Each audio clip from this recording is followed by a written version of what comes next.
Bought another Konica SLR off eBay the other day. Pretty cheap on this one as well, similar to my TCXs. This is the FC-1. Apologize for the lighting. Similar to the TCX, this was pretty cheap. It was $6, I believe. I won it for. That was my bid, and no one else outbid me. Shipping, I believe, was about $6, maybe $6 and change. So it was about $12 or $13 total shipped to my door. The seller had said everything was fine. They confirmed the light meter worked, so the camera was functional. So I kind of thought it was, no risk deal. I was looking for another one of these bodies. These FC1s are actually a little more challenging to get cheap on eBay. The last one I had followed or watched rather was I think it ended for over $20, which seemed a little steep for a camera. You're not really sure if it's going to work, but this one seemed like it was fine from the listing, and then I get it, and when you advance the film, this was super loose, and when you'd fire it, it wouldn't actually, the mirror wouldn't lift and close. You'd hear the shutter, but nothing else. Oh, and this is interesting. It has this smart wind thing I'll show you in a second here. But basically, if you listen to this now, you'll hear both the shutter and the mirror. Definitely hear that mirror slap.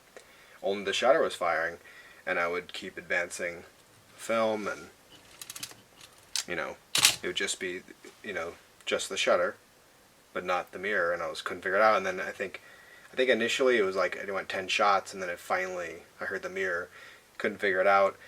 Took out the batteries, which are a bunch of I want to call them like watch batteries, but they're not that flat. They're similar to other, like my Nikon F2 uses a similar. They're a flat battery, but a little thicker. It holds 4 of them in this little. I can't get it open, but it holds 4 of them in this little plastic thing that slides in there. The batteries seemed like they were fine. I actually tested on my voltmeter; everything was good, but it wouldn't shoot, and couldn't figure it out. And I finally, I was contacting the seller, trying to let them know what's going on. And, this camera is broken. You mislisted it as working. But I was like, this film advance shouldn't be this loose. Like, it literally would just dangle. You can see now it's tight. It doesn't move unless you move it. I mean, it's not super tight, but it's normal. It was just dangling. It had tons of play every which way. And I was like, this thing's not working. And I'm like, maybe that's the problem. Fortunately, I had this, I forget what this tool's even called. I purchased this for a car application years ago, and I had a car with a supercharger in college, but I had to adjust, I think, a blow-off valve, and I needed this. Anyway, these go in there, twisted that thing off, and I was able to bend this little plate that basically caused tension, so there's no longer any play here. And I think what was happening is that plate has kind of like the key for the actual film advance, like rod, if you will. And I think it was actually jumping, so it wasn't fully advancing it, and it wouldn't fire. So, anybody else with a Konica FC-1, if you have that issue where your batteries are good, camera seems otherwise fine, but when you fire the shutter, it seems to only actually fire the shutter, the mirror doesn't move. That could be why, if yours is loose like this. This camera is different than the TCX. It's a lot more electronic. The TCX only uses the battery for the light meter, otherwise the camera is totally functional without a battery. This is one of those Konicas that a lot of people are afraid of, that without batteries or the electronics are fried, it's trash. It's what they call electromagnetic shutter, so it's kind of like a new camera, it's in a sense digital. If there's no batteries, this won't do anything. And if you half press it, you actually almost have to press it all the way down. You'll see the little LED lights. I'm not going to bother doing another video of this, but fully pressing it, and it goes. But it's a different design. This is actually made by Konica. Shutter. This is actually kind of neat. This reminds me of kind of like a newer camera. You can go this goes up to thousandths of a second, I think. Or maybe not. I was thinking one of my cameras only goes up to 500th. But you can roll it all the way around, back to bulb. So a lot of cameras, sometimes you have to turn around and go back the other way. This one lets you roll through. It's kind of convenient. Same shutter, flash sync of a 60th of a second, so it's pretty slow. This doesn't do DX coding like that TCX. but you have your ASA adjustment here. And unlike my two TCXs, this one, the meter doesn't seem to have any issues. It's kind of spot on. Then again, the TCXs don't have an issue, and you set up manually for the most part. So yeah, it's kind of neat. This is similar to TCX in that you pop it open this way, which I guess is different than all the other Konicas. And here's where you see this different mechanism where it has this different take-up. So you just basically pull the film all over, drop it in there, and when you close it, these things put pressure, like spring-loaded sort of, they put pressure on it, and it winds it in there. And the initial few full winds, once you've closed it, it reminds me of my Bronica medium format camera. It just lets you keep pushing until, winding rather, until you get up to the first frame. And there's an indicator in here that kind of, you probably can't see this, but you see these little dots moving, and you know your film's not just stuck, because if this is moving, that means film's going past it. It's kind of an interesting setup here.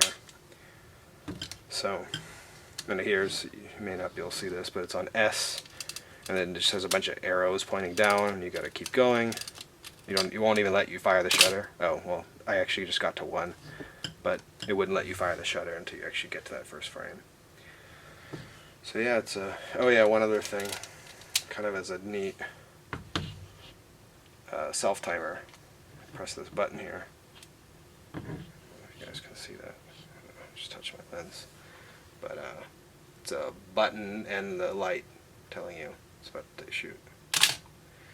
So this lens didn't come with it. I had this 135. You have this interesting proprietary Konica terminal that I'm actually eyeing a $10 remote shutter, your shutter release, and then it's it's electronic. It uses some kind of special contacts they have, and then it has a standard PC sync. One of the reasons I bought this one or bid on it is because it seemed like it was in really good shape. And I feel like when it's still has the PC sync plug, or like cover if you want to call it that, typically that means the camera hasn't been abused that much. My Fuji X Pro 1, for example, I'm constantly checking to make sure that thing hasn't fallen out, because it seems like it's not held in there well. Oh, one other thing different, at least from my other two Konicas, my TCXs, this shutter release is like a sideways button instead of that plastic lever thing. This is a nice camera. I just shot a roll of, you see, I still have the memo card in there.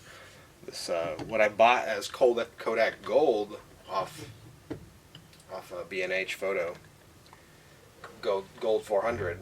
I don't know what this is all about. The boxes say Ultramax, but if you take the film out, and I think it's just a branding thing. I mean, I never shot color film when I used to shoot film, when I learned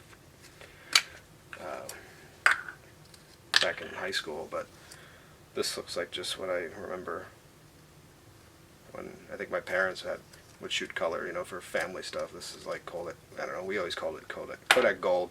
And I think I have to look at my receipt, or just go on B&H's site. I swore when I bought it said Kodak Gold 400. So I don't know what this Ultramax is, just some new branding thing, which is kind of weird, because I thought Kodak was leaving the film business. So it's interesting they're still making film that seems to be like kind of current branding. But anyway, just wanted to show you guys this camera. Thanks.